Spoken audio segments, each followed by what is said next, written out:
Hey guys, let's practice some more with graphing sinusoids. So I have a sine function here, y equals 4 sine of pi over 4x plus 3 pi over 4 minus 1. So if we wanted to graph this, there's a few things that we need to figure out. To start out, I'm going to find out all the analysis of the vertical parts of this. The vertical parts of this come from A and come from K. What we can get from K is the axis of the wave. And in this case, the axis of the wave, it's y equals negative 1. Whatever you're adding or subtracting to the outside is going to be the axis of the wave. And then whatever is out front is going to be the amplitude. I'm sorry, whatever the absolute value of out front is going to be the amplitude. So the amplitude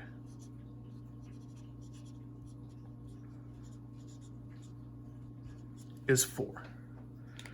So the amplitude is 4. What that means about the function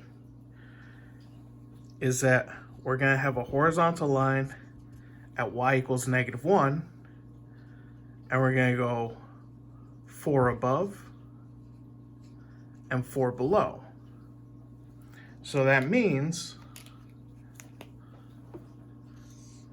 our max is going to be 4 above negative 1, which is at 3, and our minimum is going to be 4 below negative 1, which is negative 5.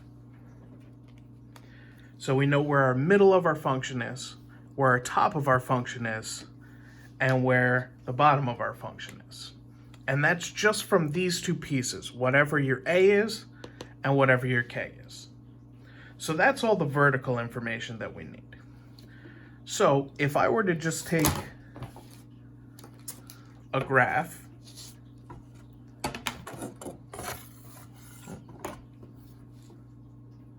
had a little trouble with that, don't mind that. So I have my x and y axes. All right. So we just found out everything we need to know about the y-axis. So our max is at 3, our minimum's at negative 5, and the middle's at negative 1. So if I just do a scale of 1, 2, 3, that's how high our maximums will be. 1, 2, 3, 4, 5. That's how low our minimums will be. And we'll have the axis of the wave at negative 1.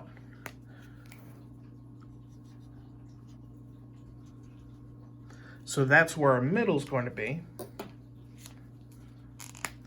And we're not going to have anything above this or below this. Everything's going to be between those two. So that's what we know about the vertical. Now there's also the horizontal. So the horizontal, we already used the 4, we used the negative 1. The horizontal comes from inside here. The values inside here give us our horizontal information, what's happening on the x-axis.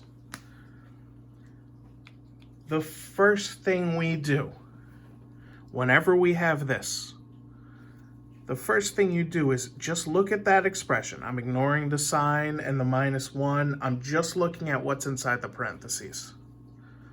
We want to factor out whatever is in front of the x. And when you're factoring out, you're dividing out that term. So if you divided 3 pi over 4 by pi over 4, the pi over 4s would divide off, leaving us with plus 3. So that's the first thing you should do. Now, this number here helps you with your period. Your period is always 2 pi divided by that number, because that's b.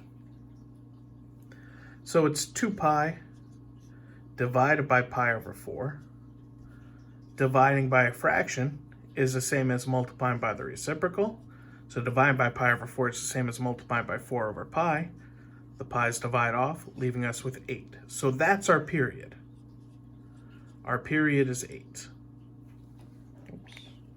not period. Period. So our period is 8.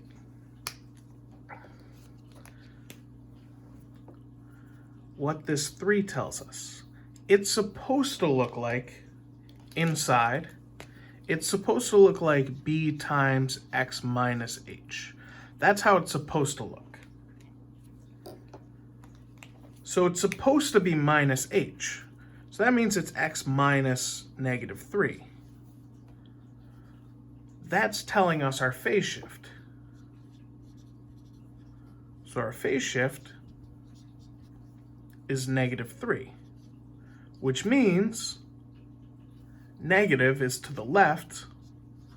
We're shifting the whole thing left 3. All right. There's one more piece of information about sinusoids horizontally. It's what happens with the period. A sine function, the period, it behaves like this.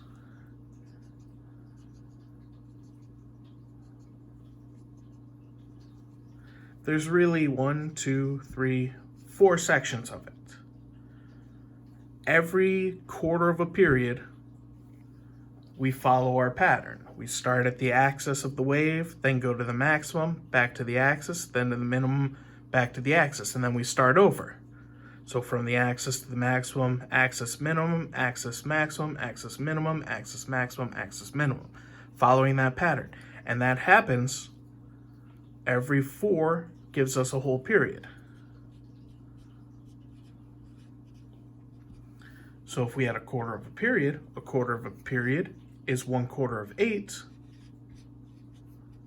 which is 2. So every 2 units horizontally, we're going to be following this pattern. So at one point, we're going to be at the axis, then 2 later we'll be at the maximum, 2 later back at the axis, 2 later back at the minimum, 2 later back at the axis. And then we repeat it over and over again. So these are the important pieces. So I'm just going to list them all.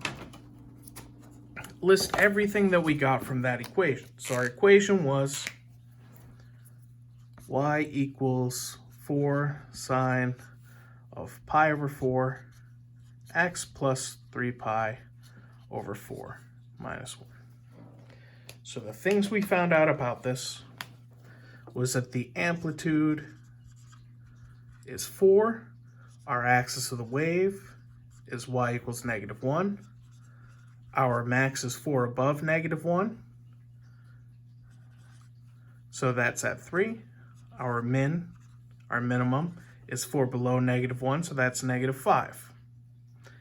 And we found our period was 8, our quarter period was 2, and our phase shift was 3 to the left. I get that to the left in frame. So that's what we got so far. There's just one more piece of information that we have, and it's from the fact that it's a sine. A general sine function,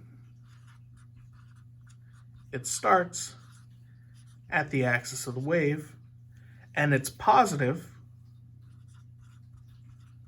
so it's going up. So when we do our actual points, we're going to start at a point at the axis of the wave, and then go up, down, up, down, up, down, and follow our pattern. Axis maximum, axis minimum, axis maximum, axis minimum. So let's go back to our graph, and we're going to use these 3 pieces of information to help us get our scale on our graph.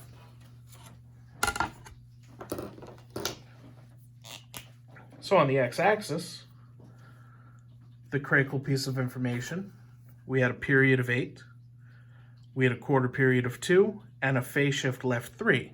So we want a scale that will include all of those. Well, 1's a nice scale that does that. 1, 2, 3, 4, 5, 6, 7, 8. and going backwards, 1, 2, 3, 4, 5, 6, 7, 8.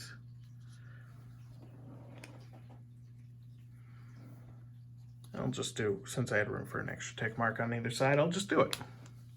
Why not? Nothing wrong with doing that. So, it tells us that since it's a positive sign, it starts at the axis of the wave going up.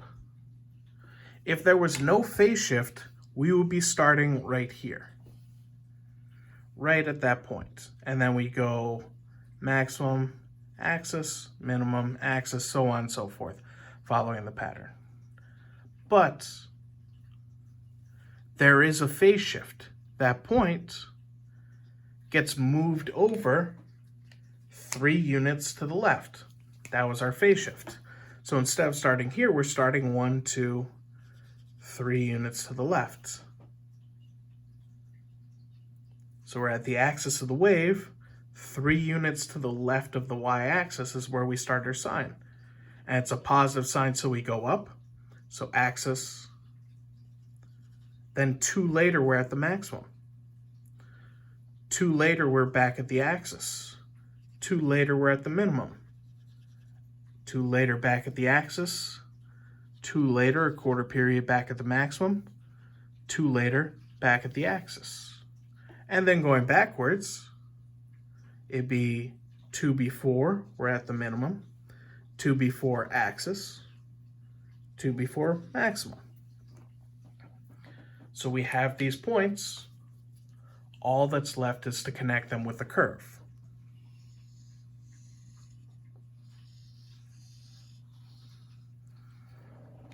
And yes, I realize I missed that point and I didn't hit that one exact, but it's just practice. I have these fat hands to deal with, so it's hard to get it just right. I don't have the artist's touch, and I'm not expecting you guys to have it either. The only thing I just don't want you to have segments connecting these points. It should have some semblance of a curve to it. All right, so that's graphing a sinusoid with the phase shift. That's another example. I'll do one more and post it today as well. But yeah, have fun.